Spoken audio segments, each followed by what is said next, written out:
Greetings and welcome to another edition of The Fan Perspective. I'm your host Nathan Lyle here with another edition of WNBA Weekly. Here's what happened over the weekend.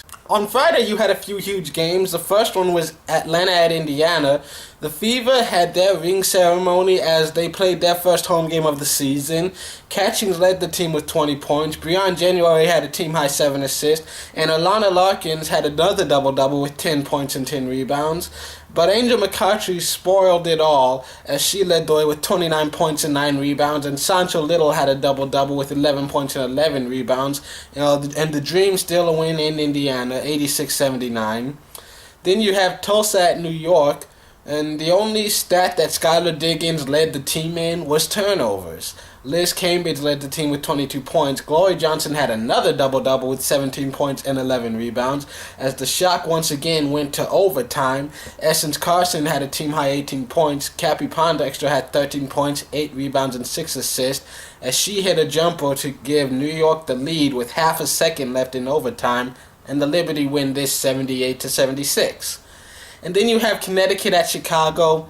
Allison Hightower led Connecticut with 20 points. Tina Charles had another double-double, 16 points, 15 rebounds. Elena Delle Donne had 20 points in this game, but even though she gets all the attention, Sylvia Fowles was actually the one who led the way with a game-high 24 points, a game-high 22 rebounds, and a game-high 3 blocks, as the Sky win 86-75. And a fan assignment for the week, because I have a question for you, those who pay attention to the WNBA regularly, because I just started watching in 2007. Can someone tell me, what's the WNBA record for consecutive 20-point games?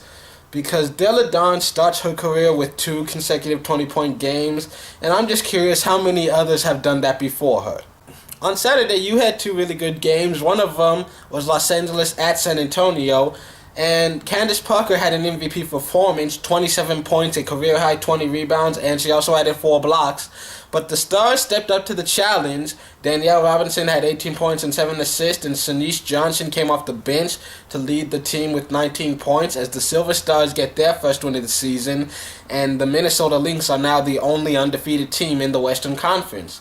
Speaking of the Lynx, they opened their season that day too. Connecticut at Minnesota. Tina Charles had yet another double-double. Does she ever do anything less? She had 22 points and 10 rebounds, 8 of them offensive. Kara Lawson also tied to lead the team with 22 points. But they just couldn't stop Minnesota's weapons. Maya Moore led the team with 29 points, 7 rebounds, and 5 assists as the Lynx begin their season undefeated. On Sunday, you had Atlanta at Washington. Crystal Langhorne had a team-high 15 points, while Ivory Latta led the way with 14 points and 7 assists. 4 of Atlanta's starters and 1 bench player all scored in double figures. Angel McCoughtry led the way with 15 points, 6 rebounds, and 5 assists. And Sancho Lyttle was 1 rebound short of another double-double as the Dream continued to stay undefeated on this young season, winning 73-63. And then you had Tulsa at Chicago. And Skylar Diggins continues to get all the media attention, but really, Glory Johnson is the lone bright spot for this team as she gets another double-double, leading the team with 15 points and 13 rebounds as the Shock get trounced by the still undefeated Sky. 4 of Chicago's starters and 1 bench player scored in double figures. Epiphany Prince had a team-high 19 points. Sylvia Fowles had a double-double with 10 points and 13 rebounds, while Delle Donne had 15 points, including a perfect 3 of 3 from downtown.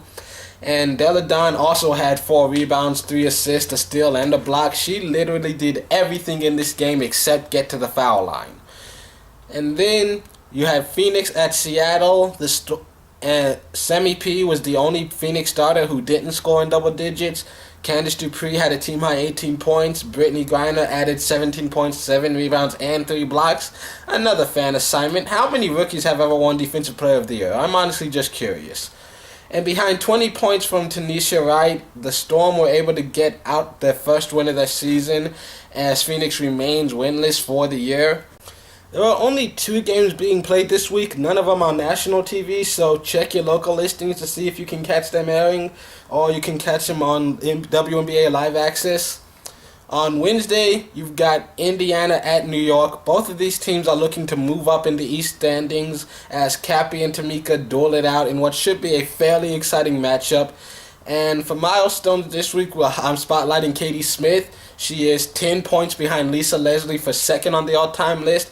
She is 5 made field goals behind Mama Taj for fifth on the all-time list. And she is also 4 assists behind Vicki Johnson for ninth on the all-time list. And my prediction for this game is that both of these are good teams and the winner will be decided by defense.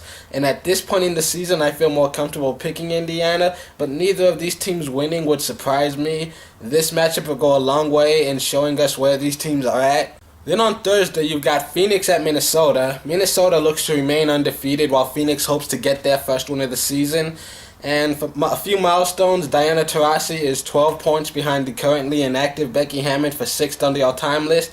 And Lindsay Whalen is 12 points behind Mwadi Mabika for 27th. Sorry if I pronounced that wrong, but I only started watching the WNBA in 2007. So, for me, some of these are just names on a paper. I'm sorry. I apologize. Anyways, my prediction for this game is that Phoenix looks like they're struggling to get established. I still fully expect them to get into the playoffs and make a deep run, but they aren't quite there yet, and I expect Minnesota to take this one. When they meet after the All-Star break, this will be the clash of the Titans, but I think the Mercury are still kind of warming up right now. That's it for this week. Tune in on Friday for another edition of WNBA Weekly. And until then, I'm your host, Nathan Lyle. This has been The Fan Perspective. Happy Monday.